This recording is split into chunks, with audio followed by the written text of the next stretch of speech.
Ang banal na Quran ay ginawa ng Allah na pinaka-himala na dala-dala ni Prophet Muhammad sallallahu alaihi wasallam. Pinasok mo yung karayong, yung nabawas ng karayong na tubig mula dun sa dagat, ay ganun lang mabawasan ang pagmamayari ng iba.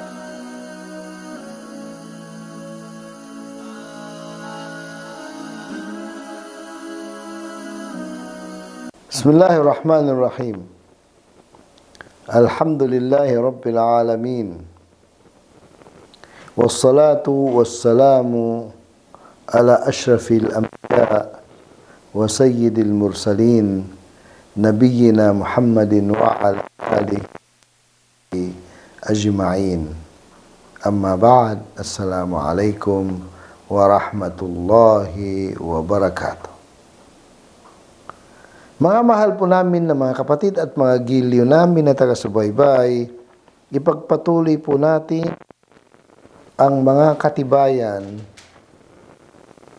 paano kaotik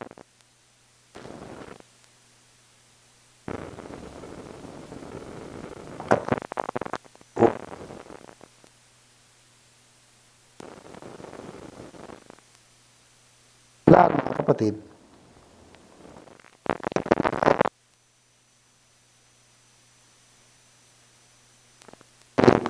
Muhammad sallallahu alaihi wasallam nang magkakahiwa-hiwalay ang pagkapahayag. Ibig sabihin, sabay-sabay.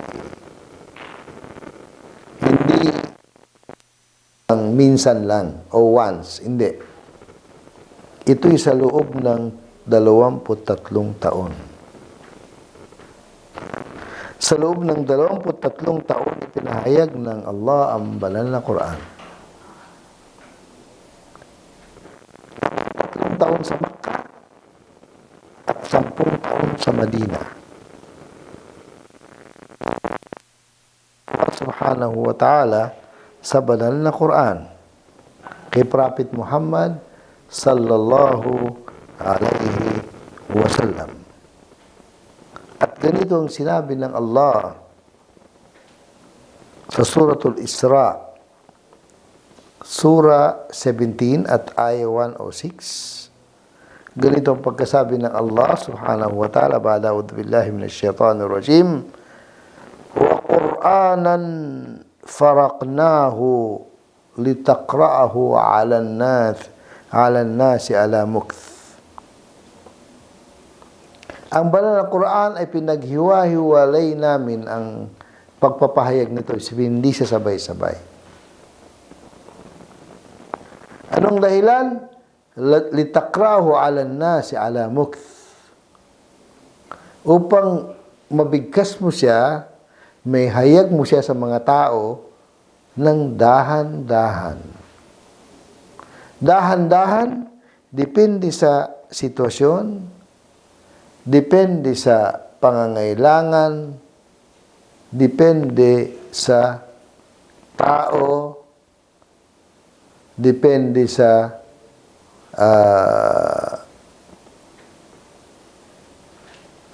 sitwasyon o pangangailangan o tao at saka oras, panahon. Kaya malalaman natin mga kapatid, kasi ang banal na Quran ay kumpleto ng tinatawag na asbabun nuzul. Ang dahilan kung bakit ipinahayag ang banal na Quran. Asbabun nuzul. Itong asbabun nuzul mga kapatid ay malaman dito kung anong dahilan. Pangailangan ba? Sabihin dahil sa pangailangan ng umma? O dahil sa sitwasyon? O dahil sa ibig sabihin tao, dahil sa pangyayari, dahil sa tao. Kasi may mga bersikulo sa banal na Quran na nabanggit kung sino ang tao na naging dahilan kung bakit ipinahayag. Pero ang batas doon ng ang Islam, hindi lang nahulugan na ipinahayag dahil sa isang tao, ay hanggang doon na lang. Kasi applicable ito sa sino mang katulad nung naging sitwasyon ng tao na ipinahayag ang Quran dahil sa kanya. Allahu Akbar. Sabi ng mga ulama al-usul, al-ibratu bi'umumil lafzi la bi khususis sabab. Ang pinaka ang pinaka sitwasyon dito, o ibig sabihin, ang pinaka punto dito sa aya na ito o sa mga aya na ipinahayag ay dahil dun sa kanyang pangkalahatan na salita, hindi dun sa kanyang naging dahilan. Ibig sabihin, kung ang naging dahilan ng pagpahayag ng aya Umar ibn al-Khattab, pero hindi na nangahulugan na kapag wala na si Umar ay wala nang halaga yung aya, kasi kung ano naging sitwasyon ni Umar na yun ang naging dahilan para ipahayag ang aya na ito o aya na yaon, ay ganun din kapag nangyari sa sino man ang katulad nung ganung pangyari, ganung sitwasyon. Allahu Akbar. Kaya yun ang ibig sabihin nung ipinahayag ang banal na Quran sa loob ng 23 taon upang uulitin ko lang yung aya, sinabi ng Allah, wa Qur'anan faraqnahu litaqra'ahu 'ala nasi 'ala mukth. Ang banal na Quran ay hinati-hati namin ang pagbaba nito upang mabasa mo ng padahan-dahan na pagbabasa sa mga tao. Ibig sabihin ay kung ano ang kailangan ng tao, yun ang sasabihin mo sa kanila. Ano yung nangyari nung oras na yun na kailangan nila malaman dahil sa sitwasyon, ayun ang sasabihin mo sa kanila. وَنَزَّلْنَاهُ تَنْزِيلًا. At ibinaba namin, sabi ng Allah subhanahu wa ta'ala, ng ganong pagpapahayag o ganon namin ipinapahayag ang banal na Quran. Kaya isa yun sa napakahalagang katangian, mga kapatid, na hindi ito ipinahayag ng minsan lang na ibinaba ang isang aklat.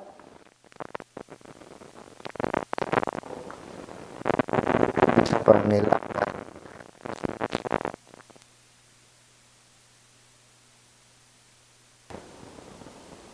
Ito mga kapatid. At sabi ni As-Sa'di rahimahullah, isa sa mga mufassirun, si Sheikh As-Sa'di, anong sabi niya sa kahulugan ng aya? Wa anzalna hadal Qur'ana mufarraqan fariqan bainal huda wad dalal. Ipinahayag namin ang banal na Quran na ito mufarraqan upang mapaghiwalay niya ang pagitan ng gabay at pagkaligaw. Allahu Akbar. Wal haqqa wal batil, upang mapaghiwalay niya ang katotohanan mula sa kamalian. Allahu Akbar. Wal haqqa ala batil. Yun ang sabi ni Sa'di. Litaqra'ahu 'ala an-nasi 'ala mukth. At upang mabasa mo sa mga tao ng dahan-dahan 'ala mukth. Liyatadabbaruhu wa yatafakkaru fi ma'ani. Upang nila at pag-isipan, pag-aralan ng anuman ang mga kahulugan nito.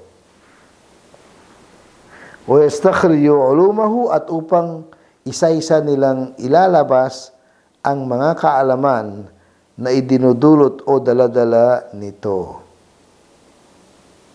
Isa-isa nilang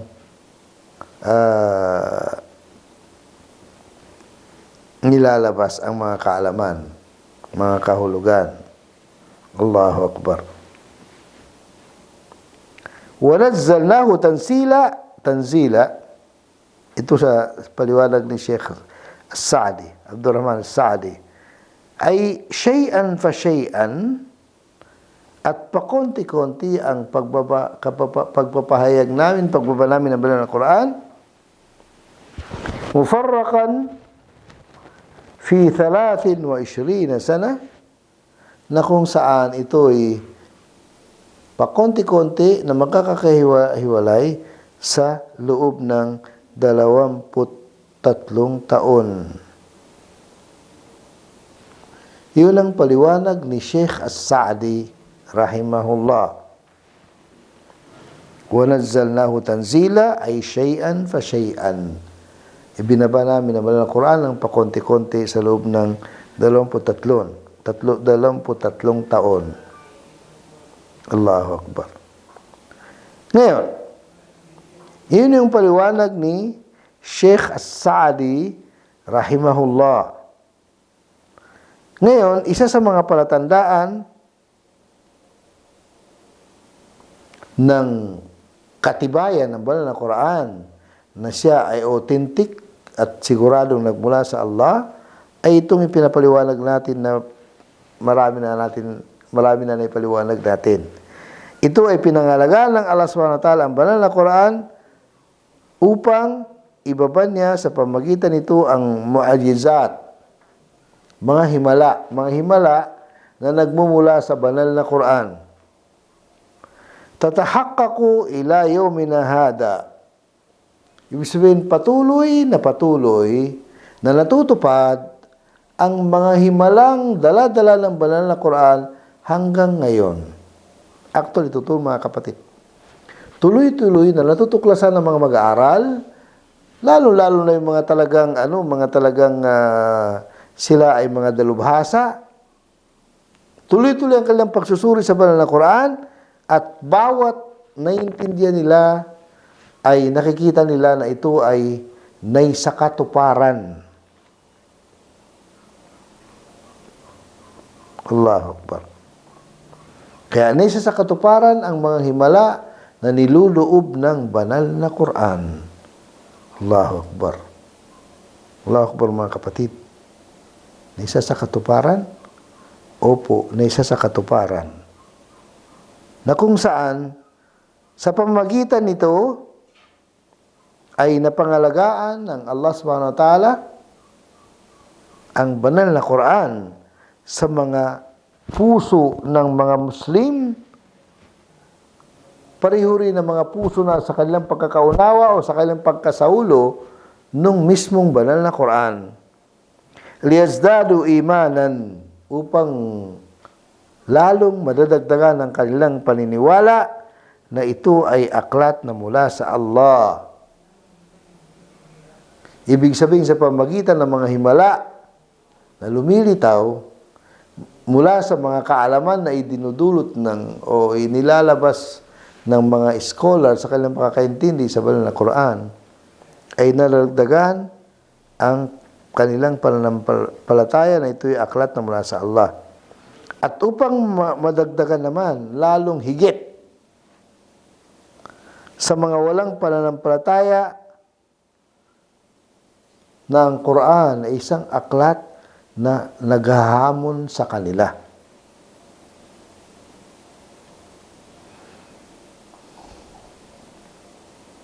Allahu Akbar. Isang aklat na naghahamon sa kanila. Sa panahon na kung saan walang anumang aklat, sa panahon na kung saan walang anumang aklat sa mga sinaunang mga aklat na mayroong mga himala. Wala. Wala. Sa halip, katulad na banggit natin mga kapatid, kung hindi ako nagkakamali, yung isang prince na nag-Muslim dahil sa banal na Quran, ay gumawa siya ng hindi masyadong kalakihan na aklat ng comparative religion. Nang ginawa niya, the Bible, Quran, and science. Pinag-compare niya ang Quran, Bible at saka science, at napatunayan niya na bukod dangi banal na Quran lamang ang nakatumugma sa science. Samantalang ang sinasabi nilang Bible ay walang tumugma sa science, sa halip salungat sa science. Yun ay katotohanan mga kapatid, na kung saan wala sila talagang ni isang himala na matatagpuan sa kanilang aklat upang mapatunayan ang kadakilaan ng kanilang aklat. Kasi wala na eh. Katulad sinasabi ko mga kapatid, ulitin ko lang, inulit-ulit ko na sinasabi ko sa mga non-Muslim at saka mga new Muslim. Ano yung sinasabi ko sa mga non-Muslim at saka mga bagong Muslim? Mga hindi Muslim at saka mga bagong Muslim?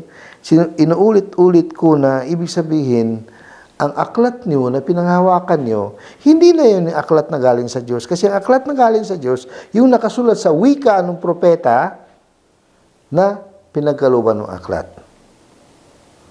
Diyan lang muna kayo mga kapatid.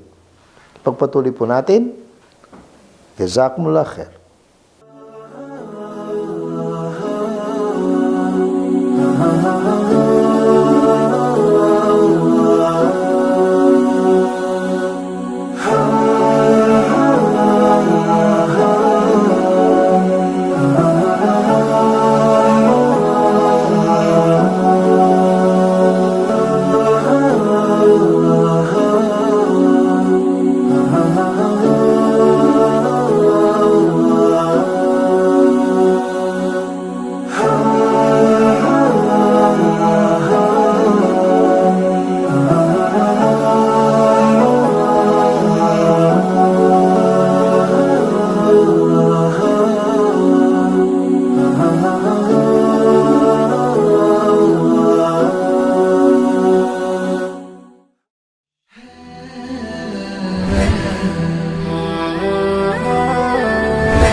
Ang banal na Quran ay ginawa ng Allah na pinaka-himala na dala-dala ni Prophet Muhammad sallallahu alaihi wasallam. Pinasok mo yung karayong, yung nabawas ng karayong na tubig mula dun sa dagat, ay ganun lang mabawasan ang pagmamayari ng iba.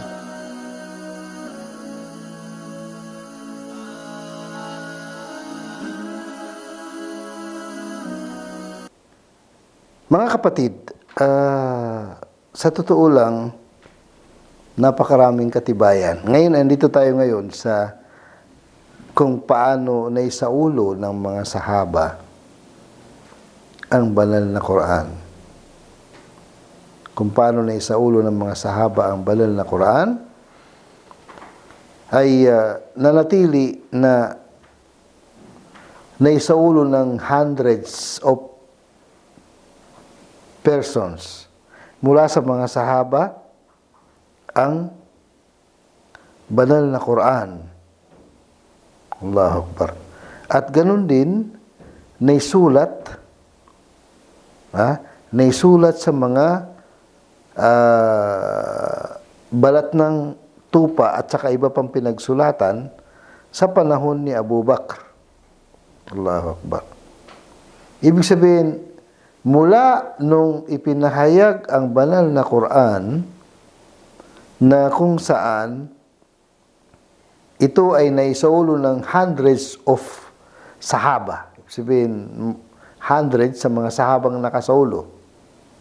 Umabot ng 200, 300. Ang mahalaga, marami sa mga sahabang nakasaulo ng banal na Quran. At nanatili din na nakasulat sa karamihan sa pinagsulatan ay balat ng tupa. Siyempre, yun ang pinakamatibay na pinagsulatan eh.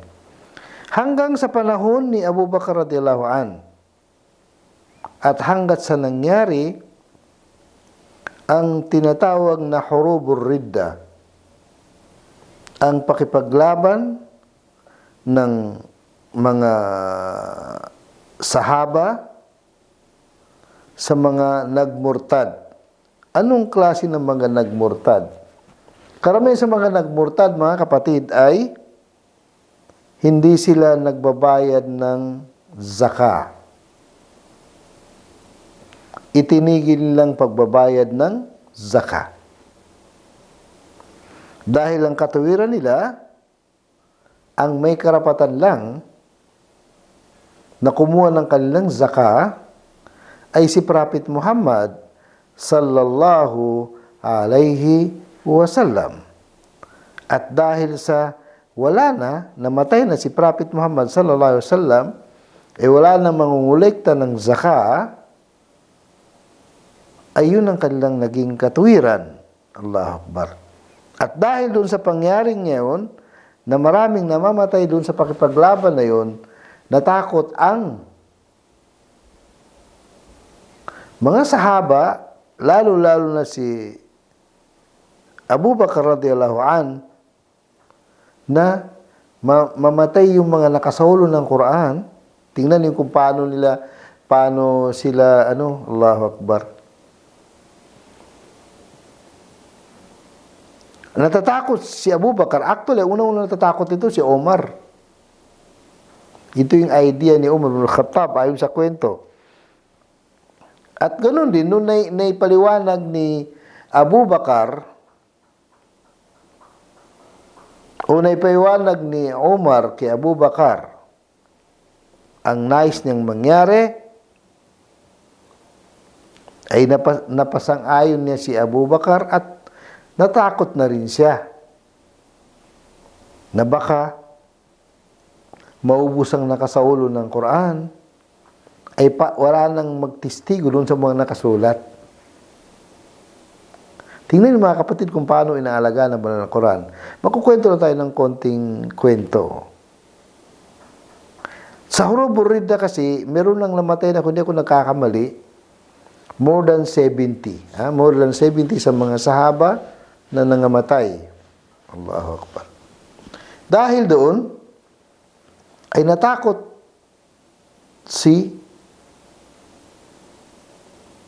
yung dalawa, si Abu Bakar at saka si Omar, na baka tuluyan ng mamamatay ang mga sahaba na mga nakasaulo ng Quran.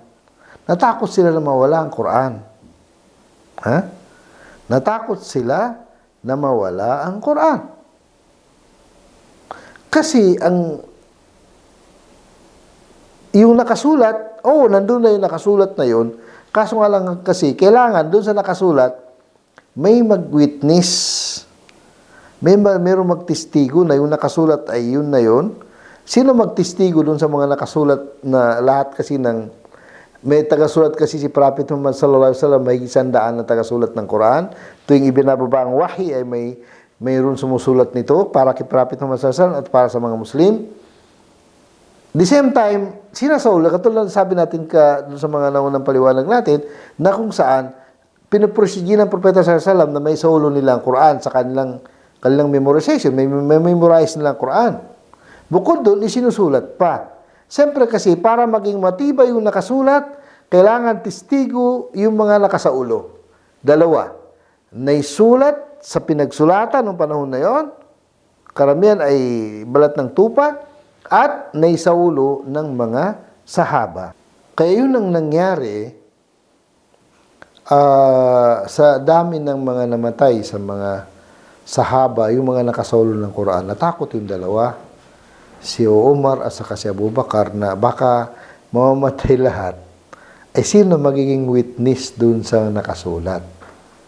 Kasi naplano nilang ikopya ulit sa makabagong pagsusulatan. Siyempre, sa pagkopya nila, kailangan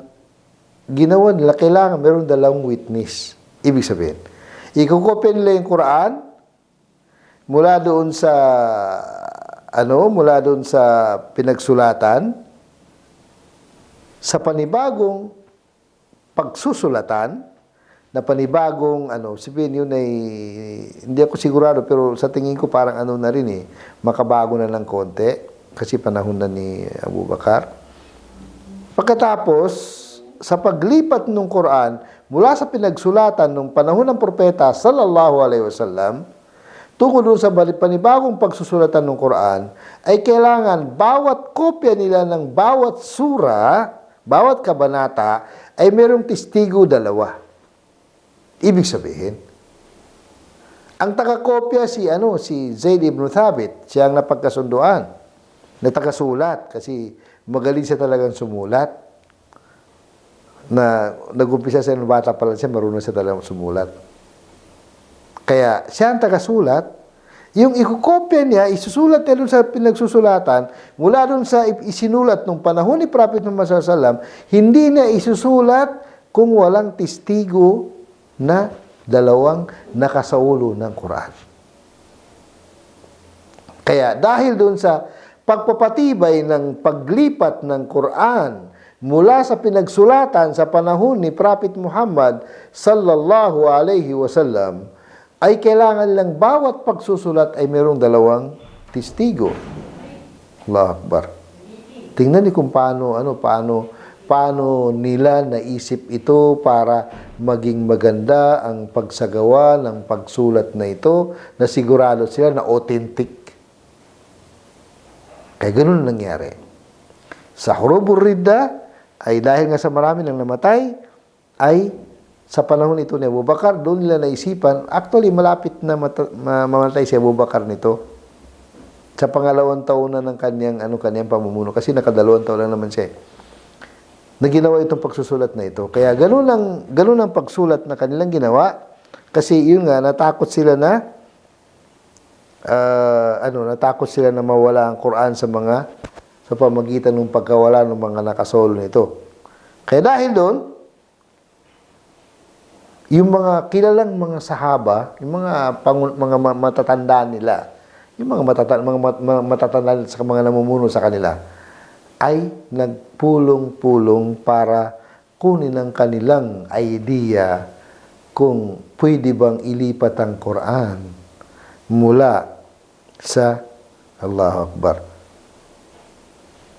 Mula sa pinagsulatan sa panahon ng propeta patungo sa pangalawang pagsusulatan. Kasi doon pa lang mga kapatid ay nagdadalawang isip din sila eh. Kaya nga, hindi nila ito ginawa ng isang tao lang gumawa, 2 tao, 3 tao, hindi.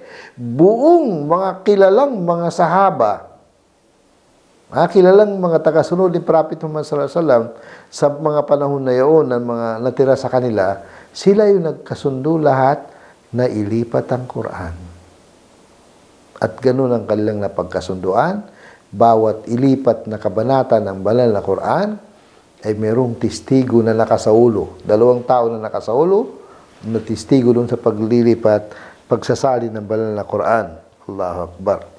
Kaya nabuo nila ang banal na Quran sa isang aklat lang. Kumbaga sa hindi kalat-kalat. Siyempre, yung mga nakasaulo, alam nila kung paano ang pagkakasunod-sunod ng mga kabanata mula sa Fatiha hanggang sa katapusan, kasi sinasabi ng propeta sallallahu alaihi wasallam sa kanila.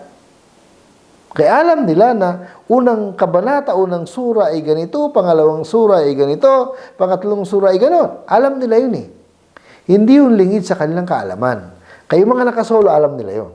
Kaya sa pagsulat uli, sa isang uri lang ng pinagsulatan ay magkakasunod-sunod na ayon sa pagkakasunod-sunod niya ngayon, na kung saan yun ang sinabi ng propeta sallallahu alaihi wasallam sa kanila. Ngayon, sino naman nagsabi sa propeta na ganoon ang pagkakasunod-sunod? Si Jibril alayhi salam, ang pinuno ng mga anghel, na siya ang tagadala ng wahi, ng revelasyon kay Prophet Muhammad sallallahu alaihi wasallam, na kung saan tuwing Ramadan ay nire-review niya sa propeta yung Quran, at siyempre nire-review niya ayon dun sa tamang pagkakasunod-sunod ng kabanata ng banal na Quran. At yung pinakahuling Ramadan, na yun ang pinakahuling Ramadan ni Prophet Muhammad sallallahu alaihi wasallam, ay 2 beses siya ni-review ni Jibril. 2 beses lang binasa ang Quran, magkasabay sila para makasigurado sila na talagang Kumbaga, si Prophet Muhammad SAW unang-una ay alam niya, kabisado niya, sa ulado niya ang unang sura, pangalawang sura, pangatlong sura, pang-apat na sura, pang-limang sura, hanggang sa pang-114 na sura ng banal na Quran. Allahu Akbar. Kaya mga kapatid, kumbaga sa walang aklat na dumaan sa ganitong pagsusuri, ganitong pangangalaga, ganitong ganitong pagsulat at inaalagaan ng ganitong pangangalaga na higit pa sa banal na Quran. Isang napakahalaga na kung saan gawain ng mga sinaunang mga namuno sa mga Muslim ang ganitong gawain, mga kapatid. Allahu Akbar. Kaya nung naisagawa nila ito sa panahon ni Abu Bakar, nung malapit na matapos ang pangalawang taon ni Abu Bakar, nung naisagawa nila ito, ay doon na pangalagaan ang banal na Quran sa pamamagitan ng yung nakasulat na sa panahon ng propeta, kumpleto naman ang pagkasulat. Kaso nga lang kasi paminsan-minsan ibang hindi pari-pariho ang pinagsulatan. Pero sa panahon ni Abu Bakar, isa lang ang pinagsulatan at nabuo ang buong Quran mula sa umpisa hanggang sa katapusan. Na yun ang pangalaga sa banal na Quran, na kung saan, kung ano ang nakasulat na Quran sa panahon ni Abu Bakar, yun na rin ang pinagkopyahan ni Uthman ibn Affan sa kanyang kapanahunan. Ibig sabihin, after ng more or less, ilan ba? 13, 14, 15 years nung pagkabuo ng pagkasulat ng Quran sa panahon ni Abu Bakar, ay ito naman ay ikinopya mula doon sa ikinopya ni Zayd ibn Thabit mula doon sa pinagkopyahan ng propeta, nakasulat sa panahon ng propeta, gumawa sila ng panibagong kopya sa panahon ni Abu Bakar, pagkatapos mula doon sa nakasulat sa panahon ni Abu Bakar, yun naman ay naiwanan ni Umar ibn al-Khattab sa kanyang anak na si Hafsa, na anak ni Prophet Muhammad asawa ni Prophet Muhammad sallallahu alaihi wasallam. Anak ni Umar ibn al-Khattab na asawa ni Prophet Muhammad sallallahu alaihi wasallam, si Hafsa bintu Umar ibn al-Khattab. Doon naiwanan yung Quran ni Umar sa kanyang anak na asawa ng propeta. Doon namang hiniram ni Uthman upang gumawa ng 6 na kopya. Pinagkopya niya yung matatag na kikinopya sa panahon ni Abu Bakar sa ganung kaparahanan na nabanggit natin. Maraming salamat mga kapatid. Jazakumullah khair. Assalamualaikum warahmatullahi wabarakatuh.